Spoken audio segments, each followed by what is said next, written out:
Hello everyone, कैसे हैं आप लोग। उम्मीद करते हैं स्वस्थ होंगे, मस्त होंगे। गुप्त वंश के प्रमुख शासक हमने कंप्लीट कर लिए हैं। आज हम चर्चा करेंगे गुप्त काल के प्रशासन की। ठीक है जी, गुप्त काल के प्रशासन की बात करने वाले हैं। और अगर समय बचा तो एक बार आपको रिकॉल करवा देंगे गुप्त वंश के शासकों के बारे में। ठीक है, चलें। गुड मॉर्निंग जी, good morning, very sweet morning. तो हम चलते हैं गुप्त काल के प्रशासन की चर्चा करते हैं। सबसे पहले जानेंगे कि गुप्त काल में कौन कौन सी साम्राज्य की इकाई हुआ करती थी। ठीक है, चल। तो देखिए, सबसे बड़ी इकाई होती थी देश और सबसे छोटी इकाई होती थी ग्राम। जैसे अपने यहाँ पे गांव सबसे छोटा हो गया और स्टेट हम एक बड़ी इकाई मान सकते हैं। देश, देश के अंदर क्या आ रहा है, स्टेट, राज्य आ रहा है।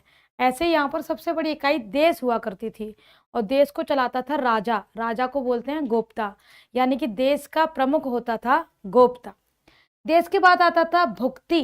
भुक्ति का जो मुखिया है वो उपरिक्त कहलाता था। क्या कहलाता था? उपरिक्त। मैम, स्कंद के बारे में और भी कुछ है क्या? स्कंद के बारे में याद रखना है, हुड़ों को हराया, शुक्रादित्य की उपाधि धारण करी, चीन के जो राजा हुए सांग, उनके अपना राजदूत एक मंडल भेजा था।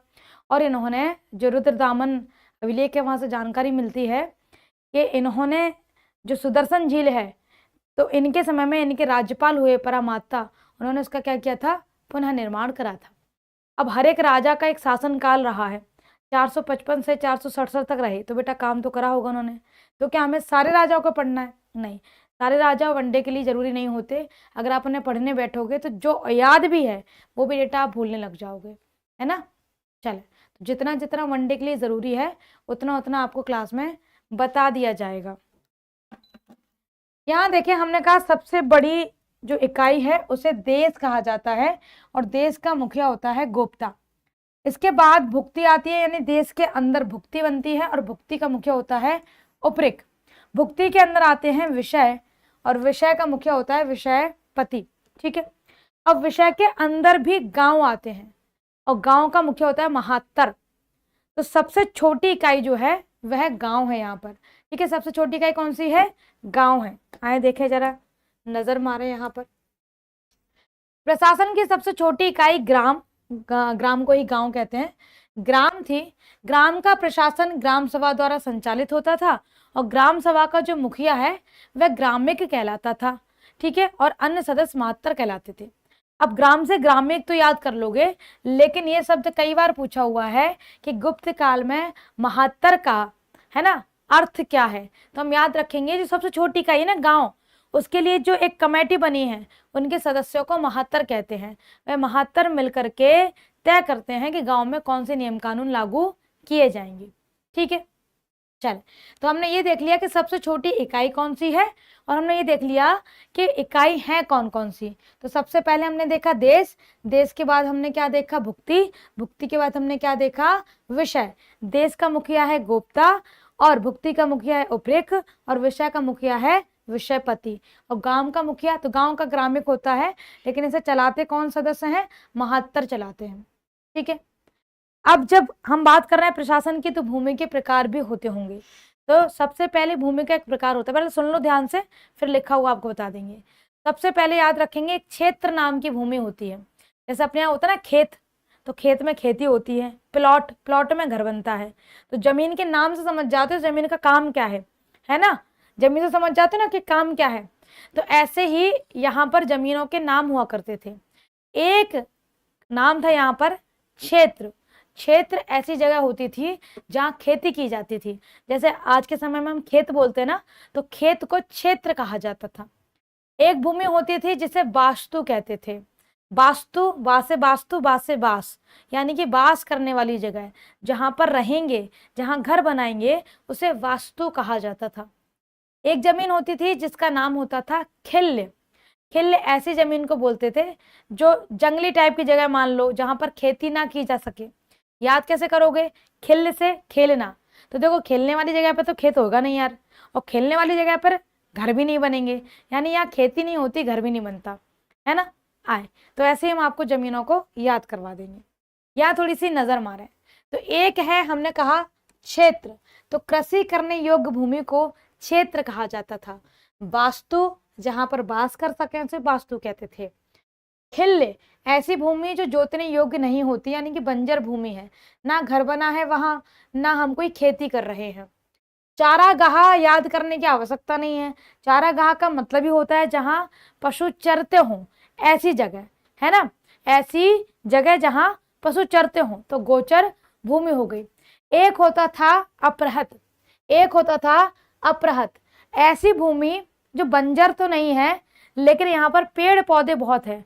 जैसे आपने देखा है बबूल का पेड़ लगा होता है जंगलों में, है ना, ऐसे पेड़ जिनसे फायदा भी नहीं है और ऐसे पेड़ जिनकी वजह से जमीन घिरी हुई है।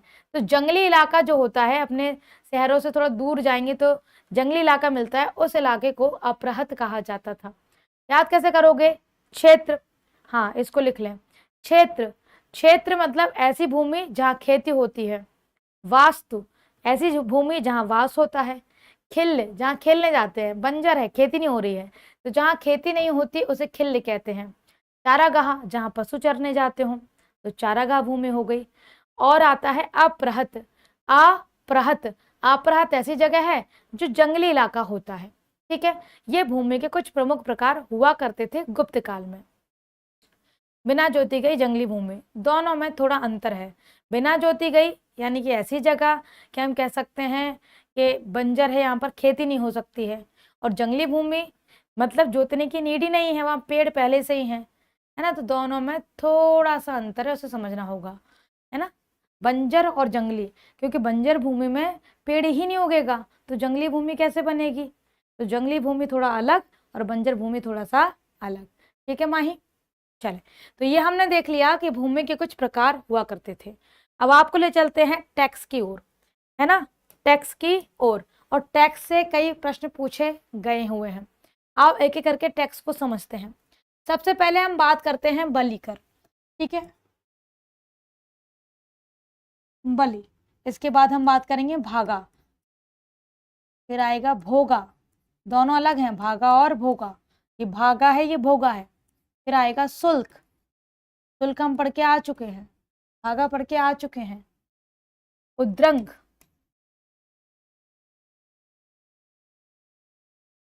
कलपता,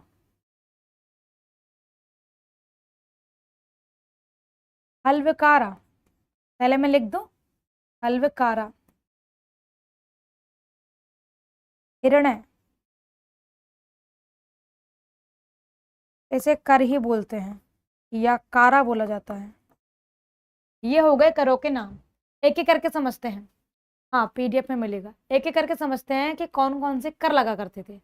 सबसे पहले बलि कर की बात करते हैं। ये एक कंपल्सन टैक्स होता था। जैसे हम जीएसटी भरते हैं, ये कंपल्सन टैक्स है, लेकिन इनकम टैक्स एक कंपल्सन नहीं है। जिसकी इनकम ही नहीं बेचारा वो क्या भरेगा।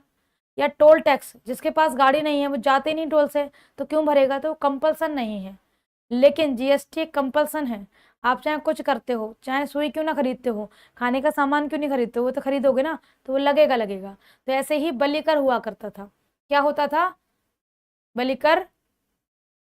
मैम आपकी आवाज को क्या हुआ है, पता नहीं, गला बैठ गया यार, ठीक नहीं हो रहा। हो सकता है ठंडा पानी वानी आइस ज्यादा यूज कर लियो, ऐसा कुछ हो गया होगा, है ना, गरारे करने पड़ेंगे हमें। यहाँ देखें, जो बलिकर है, बलिकर एक कंपल्सन, ठीक है, एक जरूरी, एक आवश्यक कर हुआ करता था। तो हम क्या करेंगे, ये एक आवश्यक कर है, अनिवार्य कर है, ये लगेगा ही लगेगा। चले, अब बात करते हैं भागा। भागा, ठीक है। चांदी के सिक्के को रुपया कहा जाता है, गर्भित, और रजत भी कहा जाता है। सोने के सिक्के को दीनार कहा जाता है। ये मैंने कल वाली क्लास में बताया था, शायद गर्भित आपने क्लास नहीं ली है ना कल की। तो आधी अधूरी क्लास में मत लिया करो, आधी अधूरी क्लास लेकर के फिर आप डाउट पूछने बैठते हो। चले, अनिवार्य कर देख लिया। भागा, भागा का मतलब ही है कि आपके पास अगर कोई खेती है, बलि कर तो वैदिक का, हाँ उसमें भी बलि कर लिया जाता था, है ना। तो देखिए जरा, जो भागा है वो दर्शा रहा है कि हम तुम्हारे खेत में से भाग लेंगे। क्या लेंगे, भाग। तो 1/6 आपकी जो भी उपज हुई है वो किसका होगा, राजा का होगा। यानी कि 1/6 उपज का भाग।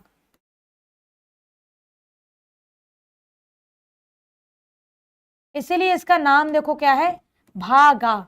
उसके नाम में ही आ रहा है, इतना भाग लिया जाएगा, तभी तो नाम है इसका भागा। ठीक है, अभी पूछेंगे तो हमारे साथ लिख लेना, अभी पहले पढ़ लो, है ना, फिर हम इसको 15 मिनट में लिखाएंगे, तब आपका रिकॉल भी हो जाएगा, आप लिख भी लोगे। इसके बाद बात करते हैं भोगा। तो जब राजा को उपहार दिया जाता था वो भोगा कहलाता था। अब उपहार का मतलब ये है कि जैसे मानो कि हम शिल्पकार हैं तो हम कोई शिल्प की चीज राजा को गिफ्ट कर दें, हम अगर टीचर हैं तो राजा के यहाँ जाके कुछ पढ़ाएं, या हम कुछ लकड़ी का काम करते तो राजा को फर्नीचर बना के दे दें, तो एक उपहार दिया राजा को, वो भोगा होता था, उपहार। अब बात करते हैं शुल्क। तो ये आपकी कस्टम ड्यूटी जो लग रही है वो हुआ करती थी। ठीक है, अब बात करते हैं उद्रंग। ये बहुत अच्छा टैक्स है याद करने के लिए। उद्रंग जैसे होता ना, कुछ अपद्रव्य होते हैं समाज के अंदर जो समाज को नुकसान पहुंचाते हैं, जैसे अभी इलाहाबाद वाला नहीं हुआ था, कुंभ वाला, तो जो ट्रेन को तोड़ रहे थे, ऐसा नहीं था कि उसमें किसी विशेष धर्म के लोग शामिल थे, उसमें सभी धर्म के लोग दिखाई दे रहे थे, हिंदू भी थे, इस्लामिक भी होंगे, दूसरे भी कह रहे होंगे चलो लगे हाथ साफ कर लेते हैं अपना हाथ, है ना। तो ये कैसे हैं, अपद्रव्य सामाजिक तत्व हैं जो चीजों को तोड़ते हैं, क्योंकि ज्ञान नहीं है कि उनके माता पिता इन लोगों के क्या है, टैक्सेस के द्वारा ही चीजें बन रही हैं।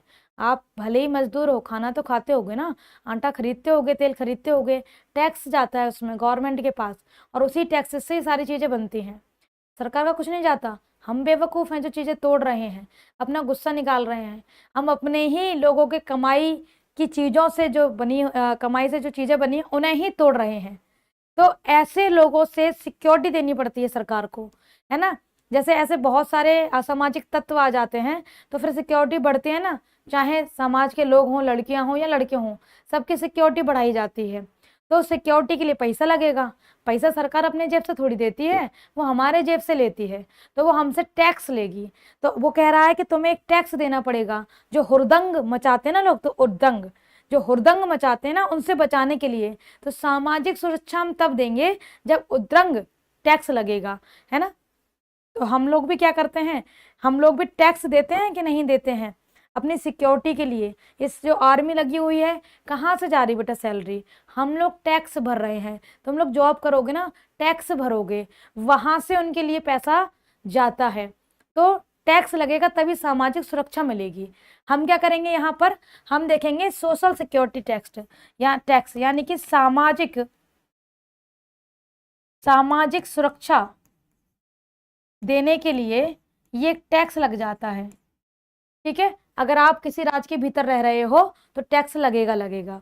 शुल्क का मतलब होता है जैसे टोल टैक्स होता है, ठीक है, एक जगह से दूसरी जगह जा रहे हो तो कस्टम ड्यूटी देनी पड़ती है अपने सामान पर। वो कल्पिता की बात करें, इसको कैसे याद करना बता रहे हैं, फिर देखना आपको चीजें याद हो जाएंगी। पहले समझ लो फिर साथ में लिख लेना, है ना, हड़बड़ी नहीं मचाओ चीजों की। यहाँ देखें, आधे घंटा हम पूरा लिखने के लिए देंगे। कल्पिता, इसको ऐसे याद रख लेना, कल्पिता को मैंने बताया नहीं कि हम अपना घर बेचने वाले हैं, और हमने अपना घर बेच दिया। हमने क्या कर दिया, अपना घर बेच दिया। फिर पिताजी ने सूद दिया हमें। पिताजी ने कहा कि कल परसों नरसों कभी भी कोई भी चीज बेचोगी, खरीदोगी, तुम्हें हमसे पूछना पड़ेगा। अंजलि, तुम बिना पूछे कैसे बेचती। इसका मतलब हम कोई चीज बेचेंगे या खरीदेंगे तो हमें पिता को बताना ही पड़ेगा। यानी कि कोई भी चीज खरीद और बेच पर, तो खरीद और बिक्री पर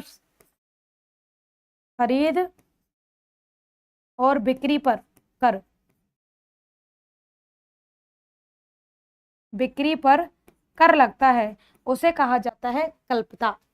ठीक है, आए आगे देखें। हल्वकारा, हल्व में ही समझ में आ रहा है हल, तो जो किसान वर्ग के लोग हल रखा करते हैं उन्हें टैक्स देना पड़ता था। यानी कि वे जोतने जा रहे हैं, खेत जोतने जा रहे हैं, तो उन्हें टैक्स लगेगा। तो हम कह सकते हैं हल पर कर। और ये प्रश्न भी कई बार पूछा है, हल पर कर, यानी कि जो हल रखता है उसे टैक्स देना ही पड़ेगा।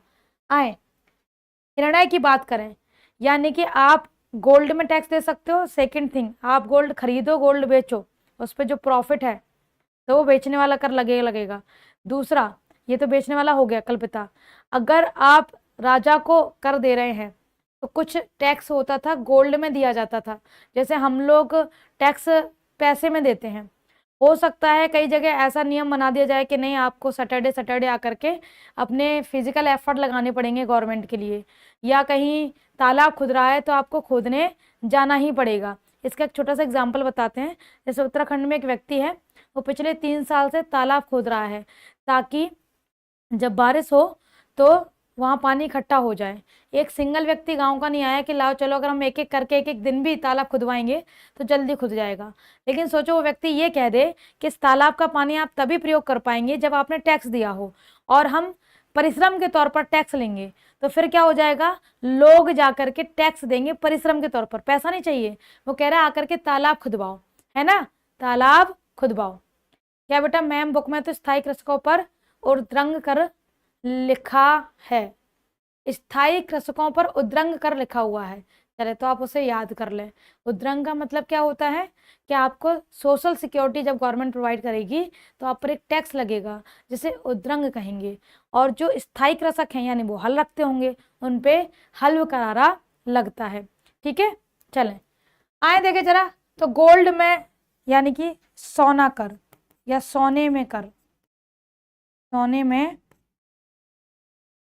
कर। अब बात करते हैं करा का, यानी कि कर। ये ऐसे कर होते अनियमित, राजा का जहां मन है वहां लगा सकता है, नहीं मन है तो नहीं लगा रहा है, तो ये कैसे हो जाएंगे, अनियमित कर हो जाएंगे, अनियमित कर। एक कर और होता था जिसे विशिष्ट कर बोलते थे, वो इसमें लिखा नहीं है, हम जब भी लिखाएंगे तब लिख देंगे, है ना, थोड़ा लिख देते ताकि मेरे दिमाग में भी रहे। एक होता था विशिष्ट कर,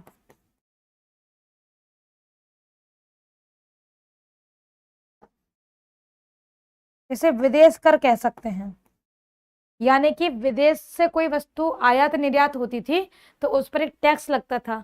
ये अभी 2023 एमटीएस में प्रश्न पूछा गया है, तो इसलिए मैंने लिख दिया यहाँ पे। ठीक है, तो हमने देख लिया इकाई कौन सी थी, हमने भूमि के प्रकार देखे, हमने कर देख लिए। ठीक है, कर देख लिए। अच्छा, इनसे क्वेश्चन कैसे बनेंगे, यूपीएसआई की तैयारी करते समय हमें नहीं लगता कि आपको ऐसे प्रश्न पूछने चाहिए, क्योंकि ये तो खुद लॉजिक है कि इसका मतलब ये होता तो यही पूछेगा कि हल्विकारा क्या है, या हल के ऊपर जो कर लगता है उसे क्या कहते हैं, है ना। तो ये तो एक कॉमन सेंस वाली बात है। फिर भी हम यहाँ पर एक एग्जाम्पल दे देते हैं। ये एसएससी सीजीएल का 2020 का क्वेश्चन है। क्वेश्चन चाहे सीजीएल में पूछा गया हो, चाहे यूपी में, चाहे एमपी में, पूछने का तरीका एक ही होता है। तो मैंने यहाँ एक प्रश्न डाला है ताकि आप समझ पाएं कि प्रश्न किस तरीके से बनता है। देखिए जरा, गुप्त शासकों ने फिलिंदा ब्लैंक्स नामक जुर्माना लगाया था जो हल चलाने वाले प्रत्येक किसान द्वारा दिया जाने वाला हल कर था। ठीक है, तो पूछ रहा है हल्विकारा, हिरण्य, करा या शुल्का। ठीक है, तो आंसर क्या हो जाएगा, अभी पढ़ के आए थे, हल्विकारा। सौरभ आ गया समझ में कि प्रश्न कैसे बनेंगे। मुझे लगता नहीं है कि थ्योरी पढ़ाते समय ये मन में आना चाहिए प्रश्न कैसे बनेगा। जब टीचर बार बार कह रहा है कि सबसे छोटी इकाई है, सबसे बड़ी इकाई है, इसको चलाने वाले को ये कहते हैं, या इस प्रकार की भूमि में ये कार्य होता है, तो प्रश्न भी ऐसे बनेगा कि वास्तु भूमि किससे संबंधित है, या निवास करने वाली भूमि को क्या कहा जाता था गुप्त काल में, है ना। इस प्रकार के प्रश्न बनते हैं। ये तो थोड़ी कॉमन सेंस वाली बात है, इनका प्रयोग आप थोड़ा सा किया कीजिए। आए तो जरा हमने जो पढ़ा है उसको एक बार लिख लेते हैं, है ना। तो हमने यहाँ से कहानी शुरू करी थी, यहीं से हम लिखना शुरू करते हैं आपके लिए।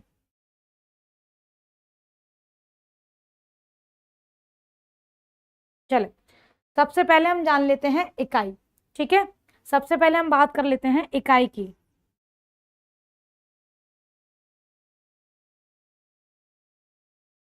प्रशासन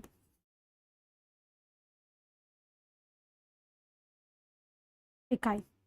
प्रशासन इकाई की बात करें तो हमने सबसे पहले देखा था देश। अब हम लिखेंगे, तुम लोग जवाब दोगे। ठीक है, तुम्हारा काम है फिल करना, नहीं फिल कर पाओगे तो हम करके देंगे। तो सबसे पहले था देश। तो देश का मुखिया बताओ, इधर इकाई है, इधर प्रमुख है, लिख देते हैं। एक तरफ हम इकाई लिखेंगे, एक तरफ उसका प्रमुख लिखेंगे कि उसे कौन चलाता है ना। तो इधर हमने देखा था एक था देश, देश को कौन चलाता है बताएं। एक था भुक्ति, भुक्ति को कौन चलाता है वो बताएं। एक था विषय, विषय को कौन चलाता है वो बताएं। और सबसे छोटा आता था ग्राम, ग्राम को कौन चलाता था वो बताएं। चले इसके गुप्ता, हाँ बहुत बढ़िया। जवाब देंगे तो आप हैंड टू हैंड याद कर पाएंगे, वो आपके ऊपर है कि आप जवाब देना चाहते हैं या फिर जब बकवास होती है तब एक्टिव रहना चाहते हैं। तो यहाँ देखें, देश को चलाता है गोप्ता।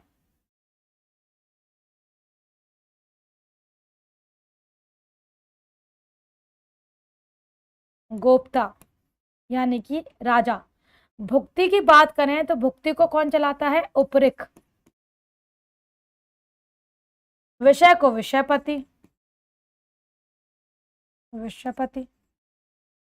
ग्राम को चला रहा है ग्रामिक, लेकिन ग्रामिक की सहायता करते हैं सभासद। सभासद के सदस्य महत्तर कहलाते हैं। महत्तर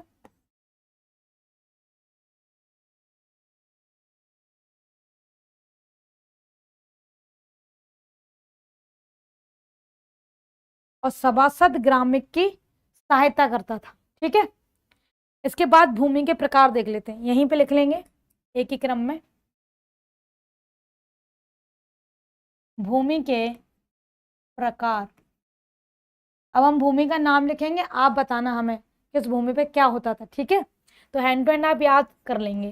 तो एक क्षेत्र नाम की भूमि होती थी, एक वास्तु नाम की भूमि होती थी, एक खिल्य नाम की भूमि होती थी, एक चारागाह भूमि होती थी, एक आपराहत भूमि होती थी।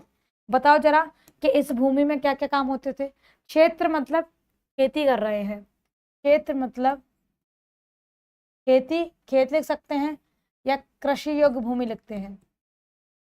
कृषि योग्य भूमि।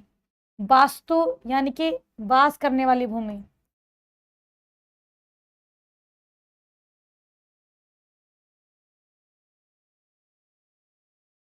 करने वाली भूमि।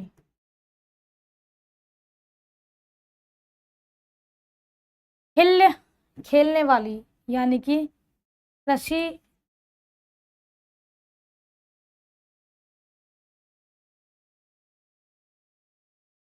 कृषि ना करने योग्य भूमि। हमारे साथ लिखना, ठीक है। चारागाह पशुओं के चरने वाली भूमि।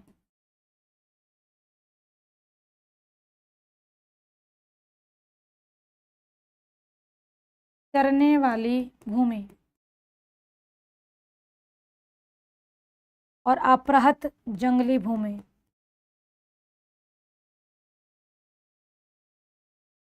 देखो, तो हमने भूमि लिख लिया और हमने यहाँ पर ये लिख लिया कि इनकी इकाई कौन कौन सी थी। ठीक है, मिक्स मत कर लेना, अलग अलग है ना। चलें,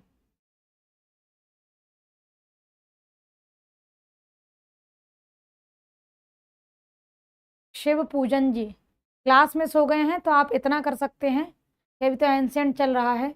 आप संडे संडे संडे की क्लासेस आपकी ऑफ होती हैं, तो आप वहाँ 2-2 घंटे की क्लास ले सकते हैं। और क्लास जब आप हाई स्पीड पर देखोगे तो जल्दी ख़त्म हो जाएगी। सेकेंड थिंग, लाइव क्लास थोड़ी धीरे चलती है क्योंकि आपके कमेंट भी देखते हैं, है ना, आपका रिप्लाई भी करते हैं। लेकिन जब आप रिकॉर्डेड देखते हैं तो उसे हम तेज देख सकते हैं, यानी कि 1 घंटे वाली क्लास आधे घंटे में ख़त्म हो जाती है। तो संडे को 2-2 घंटे एक्स्ट्रा दो। मेडिवल का पार्ट छोड़ देना, मॉडर्न चले उसको पढ़ लेना, है ना। मान लो इसे मेडिवल चल रहा है तो आप उस समय एंशिएंट को कंप्लीट कर सकते हैं। ठीक है, चले। क्या बेटा, एक और भूमि थी, कौन सी भूमि थी बताओ जरा, कौन सी और भूमि थी, कौन सी छूट रही है देखें। वास्तु, चारागाह, खिल्य, अपराहत, बता तो दिया हमने आपको। हमें लग रहा है ये सारी भूमि हमने लिख दी है यहाँ पर, है ना अंजलि। चले, जितने योग्य था मैम, जितने योग्य कौन सी भूमि बताओ हमें, कौन सी जीतने योग्य भूमि है बताएं, कहाँ लिखी है जीतने योग्य। ऐसी भूमि जो जोतने योग्य नहीं होती, है ना, खिल्य कहते हैं। हमने क्या लिखा, खिल्य। कृषि ना करने योग्य, तो कृषि जोतते हैं तभी तो होता है बेटा। क्या तुम लोग के साथ बड़ी समस्या है, पर्यायवाची नहीं जानते हो कि नहीं मैम, अगर आपने भास्कर कह दिया तो हमें समझ नहीं आएगा, हमें तो सूरज समझ में आता है, सूर्य समझ नहीं आएगा। ठीक है। खिल्य जीतने योग्य थी मैम। अच्छा ये कह रहे हो खिल्य ऐसी भूमि जिसे जीता जाए, ये कह रहे हो, ऐसा कहना चाह रहे हो क्या? पहले बताओ मुझे कि यहाँ शब्दों में समस्या हो रही है या अर्थ में ही समस्या है, कि अर्थ दूसरा दिया गया है, वो हमें बताओ। जोतने बोल रहा है, अच्छा। तो खिल्य मतलब जोतने योग्य भूमि होती थी, तो फिर क्षेत्र कैसी होगी बताएं। फिर क्षेत्र कैसी भूमि है ना, इसलिए मैंने लिख के भी दे दिया कि भाई आपको समस्या होती है। ऐसी भूमि जो जोतने योग्य नहीं होती थी, जिन्हें जोता नहीं जाता था, यानी कि जहां पर खेती नहीं हो सकती थी, वहां देख नहीं पाए थे, इसलिए गलती हो गई, कोई दिक्कत नहीं। ठीक है चले।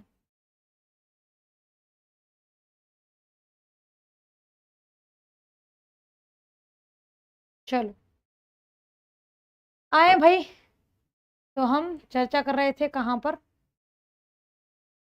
यहाँ पर। अब हम कुछ कर को देख लेते हैं, ठीक है। देख लो कैसे काम चलेगा राज। अब बात करते हैं करों की। अभी भानु आपकी भी बात कर लेते हैं, ठीक है। अब बात करेंगे हम किसकी, कर की। तो कर कौन कौन से थे, तो हम कर के नाम लिख रहे हैं, तुम बताना वो कर किस पे लगता था।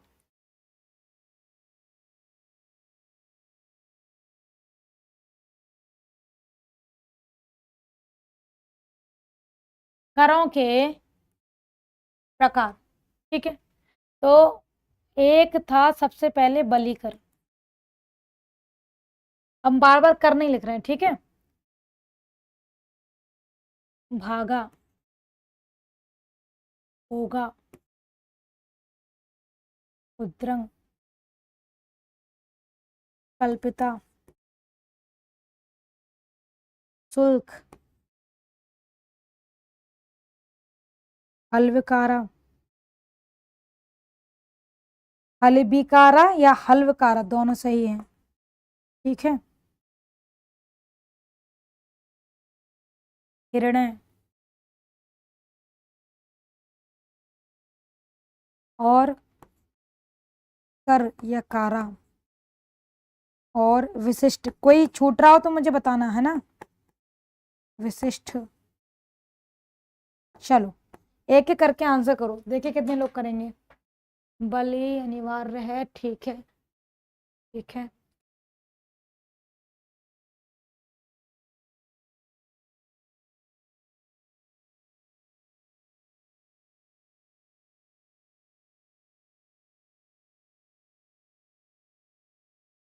ठीक है,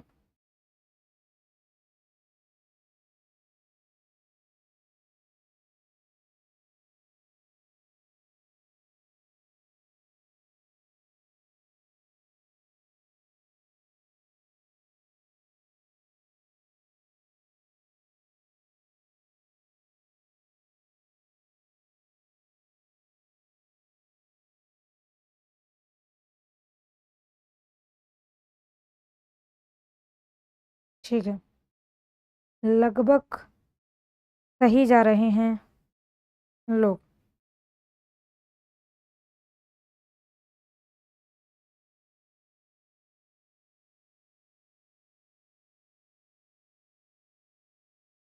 चला जी,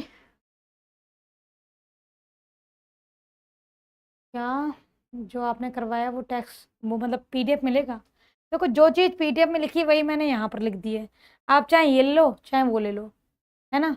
दोनों ही डाल देंगे, लिखा हुआ भी डाल देंगे और टाइप भी डाल देंगे, ठीक है। चल, अब किसी आर्यभट्ट वाले का एक क्वेश्चन था, एग्जैक्ट उसका कमेंट तो मुझे याद नहीं आ रहा, पर आई थिंक वो ये कहना चाह रहा था कि आर्यभट्ट का जन्म तो बाद में हुआ और आपने समुद्रगुप्त के समकालीन बताए हैं, ऐसा। जो आर्यभट्ट हैं उनके जन्म को लेकर के लगभग 476 एडी के आसपास टाइम पीरियड बताया जाता है, ठीक है। किसका प्रश्न था, नाम भूल गए हम उसका, पर वो क्लास में बैठा सुन रहा होगा। अब इनके टाइम पीरियड को लेकर के जब आप सर्च करोगे तो ये आपको कभी समुद्रगुप्त के समकालीन, कभी चंद्रगुप्त द्वितीय के समकालीन, और कवि कुमारगुप्त के समकालीन देखने को मिलते हैं। अब आप जब सर्च करोगे ना, तो जो ये टाइम पीरियड है आर्यभट्ट के, इसके जन्म को लेके काफ़ी विवाद है, इसलिए राजाओं की समकालीनता भी इनकी क्या है, विवादित है। आप गूगल पे जाके सर्च करना किसके समकालीन है, तो आपको 95% डेटा मिलेगा चंद्रगुप्त द्वितीय का, है ना। नहीं तो अगर इसमें नेट होगा तो अभी सर्च करेंगे तो आप आंसर क्या देखोगे, चंद्रगुप्त द्वितीय। जबकि चंद्रगुप्त द्वितीय का टाइम पीरियड तो 412 में खत्म हो गया, और ये तो 476 में आई ही हैं, समझ रहे हो, 476 में आए यानी कि स्कंदगुप्त के बाद आए होंगे, है ना। तो इनके टाइम पीरियड को लेके क्या है, बड़ा विवाद है। अब हमने ये चीज कल बताई नहीं कि विवादित है, इसलिए आपको ये वाली बात रह गई दिमाग में। तो आज बता देते हैं, आर्यभट्ट को लेकर के जो समकालीन शासक है उसको लेकर के क्या है, काफी विवाद देखने को मिलेगा, क्योंकि स्कंदगुप्त खत्म हो गए, पुरुगुप्त आएंगे उनके बाद में, वैन्यगुप्त आएंगे, क्या कहते हैं, सिंहगुप्त आएंगे, भानुगुप्त आएंगे। तो अलग अलग क्या मिलता है, आंसर मिलता है, ठीक है। और ऐसा हम नहीं कह रहे हैं, अभी आपको दिखा भी देंगे। तो इनको जो समकालीन है, समकालीनता को लेकर के काफी क्या है, मतभेद है। चले, और मतभेद है तो उस प्रश्न को बहुत लोड नहीं लिया करो, क्योंकि मतभेद वाले प्रश्न आपके बहुत कम एग्जाम में देखने को मिलते हैं, क्योंकि जहां पर इतिहासकारी एक मत नहीं हो रहे तो प्रश्न कैसा, इसलिए। चले, बलि की बात करें तो बलि, एक सेकेंड से हम जरा नीचे शिफ्ट कर लें। बलि मतलब अनिवार्य कर, आपको देना ही पड़ेगा, अनिवार्य कर। चले, भागा 1/6 उपज का भाग, उपज का भाग। भोगा उपहार कर, उपहार के रूप में कर, रूप में कर लेते थे। उद्रंग सामाजिक सुरक्षा कर,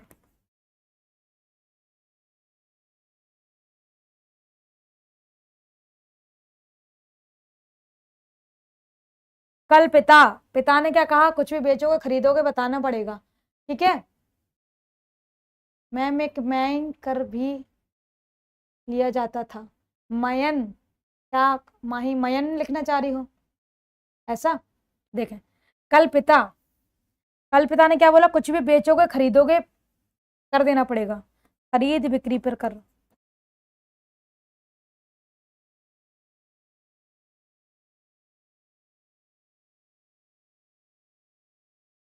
शुल्क, टोल टैक्स कह सकते हैं, एक तरीके से कस्टम ड्यूटी कह सकते हैं।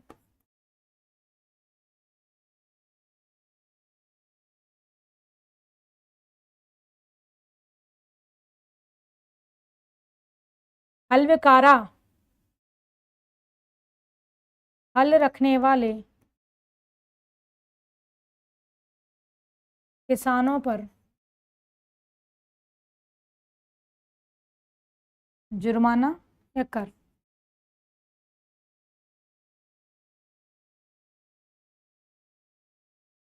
और देखें, हिरण है, हिरण सोने का था, सोने के रूप में कर।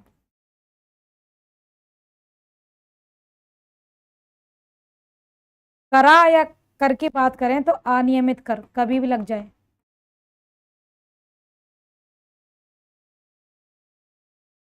विशिष्ट को विदेशी कर याद कर लेना, प्रश्न ऐसा आया है, विदेशी कर यानी कि विदेश की कोई वस्तु खरीदोगे बेचोगे उस पर एक टैक्स देना पड़ेगा, ठीक है। चले, हाँ हिरण सोने का था ऐसा। चले, तो हमने यहाँ पे कुछ कर देख लिए हैं जो जुड़े हुए हैं गुप्त काल से।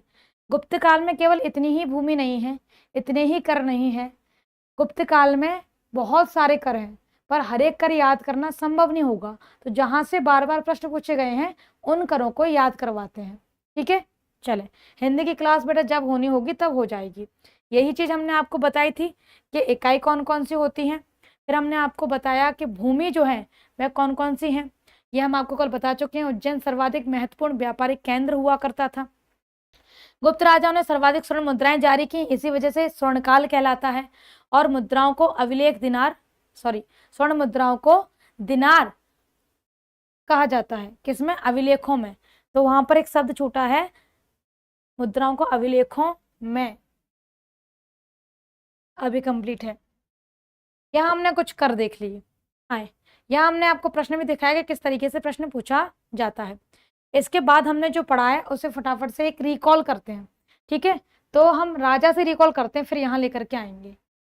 तो हम आपको ले चलते हैं शुरुआत से, यहाँ से। तो एक फटाफट से इसकी पीपीटी नहीं मिलेगी क्योंकि ये तो हम पढ़ा चुके हैं। जो पढ़ा चुके हैं उसकी पीपीटी क्यों देना, है ना। तो देखिए हमने सबसे पहले क्या देखा कि गुप्तकाल जो है 240 से लेकर के 550 एडी तक चला। अब अपने मोबाइल का कमेंट सेक्शन बंद करो, रोटेट करो और बैठ के बस क्लास का रिकॉल देखो, ताकि आपको याद हो सके कि गुप्तकाल में क्या क्या हुआ था, ठीक है। तो हमने देखा यहाँ पर श्रीगुप्त जो है पहले शासक हुए और विष्णुगुप्त जो है वह अंतिम शासक हुए। श्रीगुप्त जो है वो पहले शासक और विष्णुगुप्त जो है वो क्या हुए, अंतिम शासक हुए, ठीक है। चले आगे देखें। श्रीगुप्त के बाद घटोत्कच, चंद्रगुप्त, समुद्रगुप्त, फिर रामगुप्त जिन्होंने अपनी पत्नी दे दी थी, चंद्रगुप्त द्वितीय, कुमारगुप्त प्रथम और स्कंदगुप्त। हमें यहीं तक ही चर्चा करनी है। इसके बाद में पुरुगुप्त, कुमारगुप्त द्वितीय, बुद्धगुप्त, नरसिंह, वैन्य, भानु। इसकी भी पूरी एक ट्रैक है जिसमें 16 राजा याद होते हैं, पर ये पीछे से पढ़ाते तब, क्योंकि उनके राजाओं की अहमियत होती है। वो राजा पूछ रहे थे बीच में से, वनडे में नहीं पूछा जाता, ठीक है। चले देखिए जरा, यहाँ पर हमने क्या देखा कि कुछ प्रमुख शासक यहाँ हुए। अब कुछ इतिहासकार गुप्त वंश की शुरुआत 320 से मानते हैं। क्यों मानते हैं? क्योंकि 320 में सही मायने में गुप्त वंश की स्थापना हुई थी। किसने की थी? चंद्रगुप्त प्रथम ने, क्योंकि ये पहले वास्तविक संस्थापक और पहले स्वतंत्र शासक बने थे, है ना। अब एक एक करके राजाओं के बारे में जानते हैं, पर हम पहले यहाँ पर इनकी क्या कर दें, एक बार इनकी जो उपाधियां थी उनके बारे में बता देते हैं। श्रीगुप्त को महाराजा नाम से जाना जाता है, घटोत्कच को कांच और महाराजा दोनों नाम से जानते हैं, चंद्रगुप्त प्रथम को कहा जाता है महाराजा धीराज, समुद्रगुप्त को कहा जाता है कविराज, लक्ष्मी दोहित्र, अश्वमेध यज्ञकर्ता, पराक्रम, विक्रम, विक्रमांक, ये इनके नाम है। रामगुप्त का कोई है नहीं रोल। चंद्रगुप्त द्वितीय, इन्हें विक्रमादित्य कहा जाता है। कुमारगुप्त प्रथम, इन्हें महेंद्रादित्य कहा जाता है। स्कंदगुप्त द्वितीय, इन्हें शुक्रादित्य कहा जाता है। हूणों पर जो आक्रमण है वो स्कंदगुप्त ने ही किया था। शकों को चंद्रगुप्त द्वितीय ने हराया था, ठीक है। आए अब एक एक करके हम राजाओं के जानकारी ले लेते हैं कि जानकारी में मिल कहां से रही है। समुद्रगुप्त की जानकारी प्रयाग प्रशस्ति से मिलती है, स्कंदगुप्त की भीतरी अभिलेख से, कुमारगुप्त की विलसण से और भानुगुप्त की एरण से। एरण अभिलेख एमपी में है और एरण अभिलेख से पहली बार सती प्रथा का उल्लेख भी मिलता है। जो भानुगुप्त थे ना, भानुगुप्त के एक सेनापति थे गोपराज, तो युद्ध में उनकी मृत्यु हो गई, तो गोपराज की पत्नी सती हो गई थी। ये उल्लेख मिलता है एरण अभिलेख में, ठीक है। आए इसके बाद हम ले चलते हैं आपको राजा की ओर। तो हम सबसे पहले बात करेंगे चंद्रगुप्त प्रथम के बारे में। ये गुप्त वंश के पहले स्वतंत्र शासक थे, इसीलिए इन्हें गुप्त वंश का वास्तविक संस्थापक कहा जाता था। लिच्छवी की राजकुमारी कुमार देवी से विवाह हुआ और इन्हीं से इनको समुद्रगुप्त हुए थे। इन्होंने महाराजा धीराज की उपाधि धारण करी और 319 और 320 में गुप्त संवत चलवाया। चंद्रगुप्त प्रथम ने जब लिच्छवी राजकुमारी देवी से विवाह किया, उसी के उपलक्ष्य में इन्होंने सोने के सिक्के चलवाए थे, जिसमें एक तरफ रानी को पद्मासन में दिखाया गया और दूसरी ओर राजा और रानी दोनों के चित्र अंकित हैं। इसी को कहा गया राजा रानी सिक्का। चंद्रगुप्त प्रथम के बाद इनके पुत्र आकर के गद्दी पर बैठे, जिनका नाम समुद्रगुप्त था। समुद्रगुप्त ने गुप्त वंश का राज विस्तार किया। समुद्रगुप्त के टाइम पर राज विस्तार बहुत हुआ, तो सेनापति चाहिए। सेनापति इनके वीरसेन थे। इन्होंने राज विस्तार किया, ऐसी जानकारी की उल्लेख किए गए। तो इनके दरबारी कवि थे हरिसेन, जो संस्कृत भाषा में प्रयाग प्रशस्ति लिखते हैं।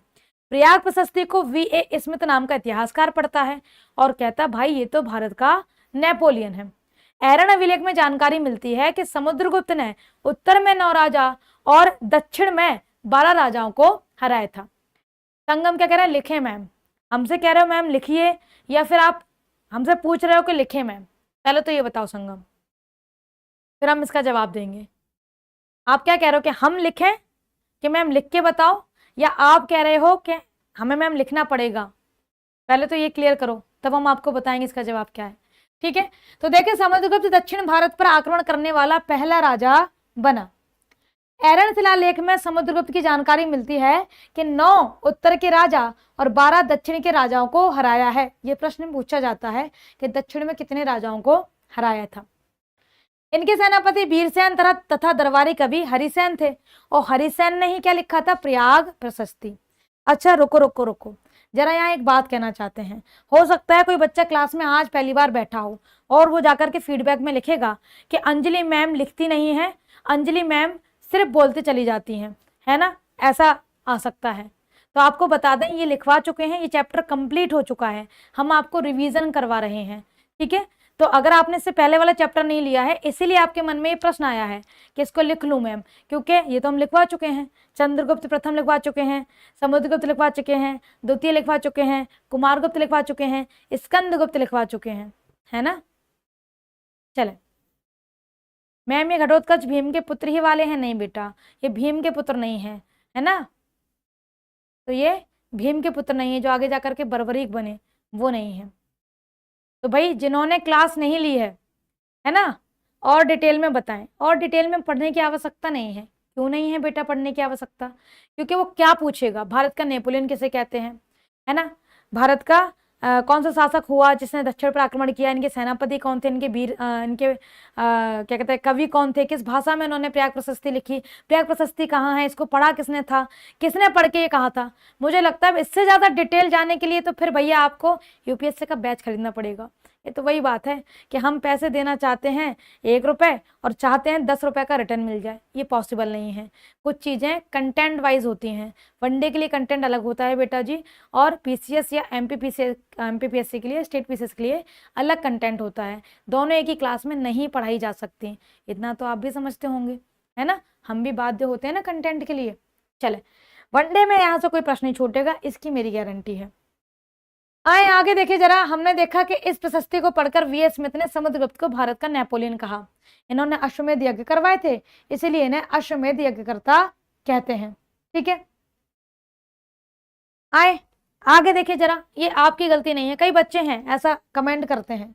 जैसे एक बच्चा था, उसने यही कमेंट कर रखा था कि मैम लिखाती नहीं है, ऐसा, उसने क्लास ही नहीं देखी, उसको यही दिख गया होगा, तो उसने यही कमेंट कर रखा था। अब मेरे को आया, मैंने कहा भाई पीडीएफ खोल के तो देखो हम लिखवाते हैं कि नहीं लिखवाते हैं, है ना। तो ऐसे फीडबैक जाते हैं और सामने वाला जो बंदा है, ठीक है, सामने वाला जो बंदा है वो टीचर को इरिटेट कर देता है, वो भी चेक नहीं कर रहे हैं कि जो बच्चा कह रहा है वो है भी सही कि नहीं। तो ऐसी कई मिसअंडरस्टैंडिंग हो जाती है बच्चों के साथ में।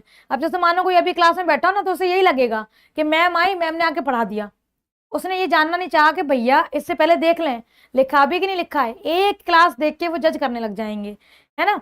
तो वही है, इसलिए कह रहा भैया ऐसी कोई मिसअंडरस्टैंडिंग दिमाग में आ रही हो किसी भी टीचर को लिखे तो उसके कम से कम 2-3 लेक्चर देखें फिर कहें। हाँ, एसएससी एमटीएस के लिए भी आप इसे यूज कर सकते हो, सीएचएसएल के लिए भी कर सकते हो। लेकिन ये खुद को लिच्छवी दोहित्र कहा करता था, बीड़ा बजाने का शौकीन था।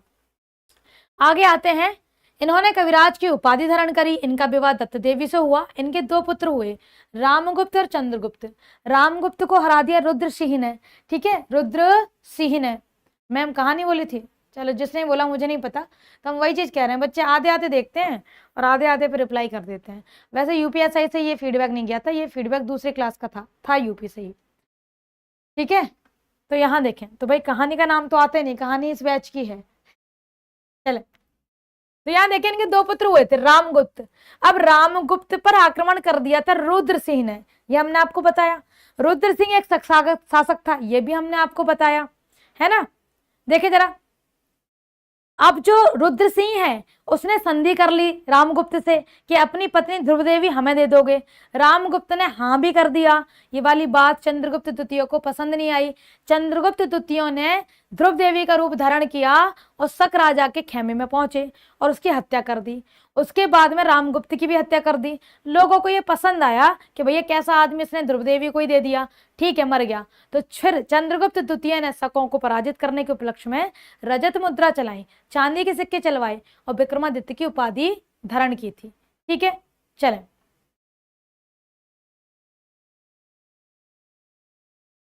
क्या कह रहे हैं बंसी मैम? आपने कहा था जिन लड़कियों को शादी से डर है वो या तो गधा उठा लें या गधा बन जाएं। अच्छा, और लड़कों को तो उनके लिए भी यही है, अगर लड़कों को भी शादी से डर लगता है तो वो भी क्या करें, या तो गधा उठा लें या गधा बन जाएं, या तो घर का विरोध कर दें कि भाई हम शादी नहीं करना चाहते जब तक हमें नहीं लगेगा कि हमें एक बेहतर महिला मिली है जिससे हम शादी कर सकते हैं।